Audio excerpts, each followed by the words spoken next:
Hello friends, good morning to all of you. Welcome to IEIT smart learn. आज मैं आपको biology chapter 1 का VVI subjective complete कराने जा रही हूँ। अगर आप 2024 में एग्ज़ाम देने वाले हैं तो इस वीडियो को पूरा ज़रूर देखें। वीडियो स्टार्ट करते हैं। अगर आपने अभी तक हमारे चैनल को सब्सक्राइब नहीं किया तो हमारे चैनल को सब्सक्राइब कर। चैप्टर का नाम है जैव प्रक्रम पोषण। पहला क्वेश्चन है, जैव प्रक्रम किसे कहते हैं? आंसर है, वे सारी क्रियाएं जिनके द्वारा जीवों का अनुरक्षण होता है उसे जैव प्रक्रम कहते हैं। जैव प्रक्रम किसे कहते हैं? तो वे सारी क्रियाएं जिनके द्वारा जीवों का अनुरक्षण होता है उसे जैव प्रक्रम कहते हैं। अगला प्रश्न है, श्वसन किसे कहते हैं?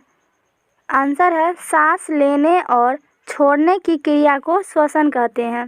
श्वसन के बाद ऊर्जा उत्पन्न होती है। अगला प्रश्न है, परिवहन तंत्र किसे कहते हैं? उत्तर है, उपयोगी पदार्थों को शरीर के एक हिस्से से दूसरे हिस्से तक पहुंचाने के लिए जिस तंत्र का उपयोग किया जाता है उसे परिवहन तंत्र कहते हैं। अगला प्रश्न है, उत्सर्जन किसे कहते हैं? आंसर है, शरीर से अपशिष्ट पदार्थों को बाहर निकालने की क्रिया को उत्सर्जन कहते हैं। अगला प्रश्न है, जनन किसे कहते हैं? आंसर है, जब कोई जीव अपने जैसे नए जीव को उत्पन्न करता है उसे जनन कहते हैं। या जब कोई जीव अपने जैसा जीव को उत्पन्न करता है तो उसे जनन कहते हैं। अगला प्रश्न है, पोषण किसे कहते हैं? उत्तर है, ऊर्जा के स्रोत को भोजन के रूप में शरीर के अंदर लेने के प्रक्रम को पोषण कहते हैं। अगला प्रश्न है, पोषण कितने प्रकार के होते हैं? आंसर है, पोषण 2 प्रकार के होते हैं, स्वपोषण, परपोषण। स्वपोषण किसे कहते हैं? आंसर है, वैसा जीव जो अपना भोजन स्वयं तैयार करते हैं उसे स्वपोषण कहते हैं, जैसे हरा पेड़ पौधा। अगला प्रश्न है, परपोषण किसे कहते हैं? आंसर है, वैसा जीव जो अपना भोजन स्वयं नहीं तैयार करते हैं और दूसरे पर निर्भर रहते हैं उसे परपोषण कहते हैं।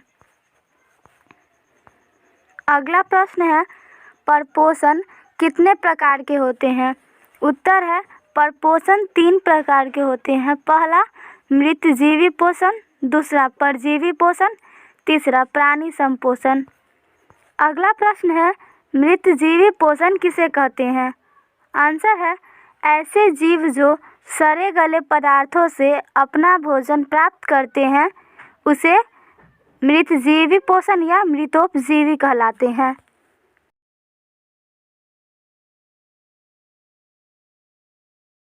अगला प्रश्न है, प्राणी संपोषण किसे कहते हैं? आंसर है, वह क्रिया जिसमें जीव अपना भोजन ठोस या तरल रूप में ग्रहण करते हैं उसे प्राणी संपोषण कहते हैं, जैसे अमीबा, मनुष्य, मेढक आदि। अगला प्रश्न है, परजीवी किसे कहते हैं?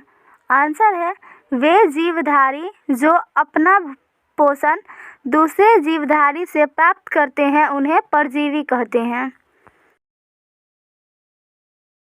अगला प्रश्न है, पोषी किसे कहते हैं? आंसर है, जिस जीव के शरीर से परजीवी अपना भोजन प्राप्त करते हैं उसे पोषी कहते हैं। अगला प्रश्न है, स्वपोषी किसे कहते हैं? आंसर है, वैसा जीव जो अपना पोषण स्वयं करते हैं उसे स्वपोषी कहते हैं। अगला प्रश्न है, प्रकाश संश्लेषण क्या है? आंसर है, जिस प्रक्रिया के द्वारा पौधे भोजन का निर्माण करते हैं उसे प्रकाश संश्लेषण कहते हैं। अगला प्रश्न है, पौधे हरे क्यों होते हैं?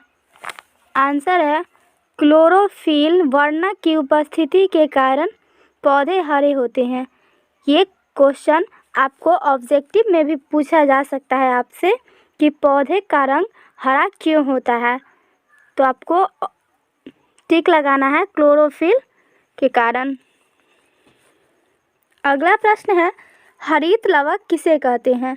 आंसर है, हरित लवक एक प्रकार का कोशिका है जो पेड़ पौधे में उपस्थित होता है। सूर्य प्रकाश की उपस्थिति में प्रकाश संश्लेषण की क्रिया को पूरा करता है और पौधों के लिए भोजन तैयार करता है। अगला प्रश्न है, प्रकाश संश्लेषण प्रक्रिया के लिए आवश्यक पदार्थ के घटक के नाम लिखें। आंसर है, प्रकाश संश्लेषण प्रक्रिया के लिए आवश्यक पदार्थ के नाम निम्नलिखित है। पहला है पर्णहरित या क्लोरोफिल, दूसरा कार्बन डाइऑक्साइड, तीसरा जल, चौथा सूर्य प्रकाश। अगला प्रश्न है, आहार नाल किसे कहते हैं? आंसर है, मुख से लेकर गुदा तक फैली वह नली जिसमें आहार के पाचन से लेकर न पचे हुए पदार्थ को बाहर निकालने तक की क्रिया होती है, उसे आहार नाल कहते हैं। अगला प्रश्न है, मनुष्य के आहार नाल की लंबाई कितनी होती है? उत्तर है, मनुष्य के आहार नाल की लंबाई लगभग 9 से 10 मीटर होती है। अगला प्रश्न है, मनुष्य के मुख गुहा में कितनी जोड़ी लार ग्रंथियां पाई जाती है? आंसर है, मनुष्य के मुख गुहा में 3 जोड़ी लार ग्रंथियां पाई जाती है। पहला पैरोटिड ग्रंथि, दूसरा सबमैंडिबुलर लार ग्रंथि, तीसरा सबलिंगुअल लार ग्रंथि। अगला प्रश्न है, समभोजी से आप क्या समझते हैं? आंसर है, समभोजी वे जीव हैं जो भोजन को दूसरे जंतु के विष्ठा अथवा मल के रूप में प्राप्त करते हैं, जैसे सूअर। अगला प्रश्न है, ऑक्सीहीमोग्लोबिन क्या है? आंसर है, ऑक्सीजन युक्त हीमोग्लोबिन को ऑक्सीहीमोग्लोबिन कहते हैं। इस तरीके से मैंने आपको फर्स्ट चैप्टर का VVI सब्जेक्टिव कंप्लीट करा दी हूँ। मिलते हैं अब अगले वीडियो में। अगर आपको ये वीडियो अच्छा लगे तो हमारे चैनल को लाइक शेयर सब्सक्राइब और शेयर ज़रूर करें और हमें कमेंट में बताएं कि आपको ये वीडियो कैसा लगा।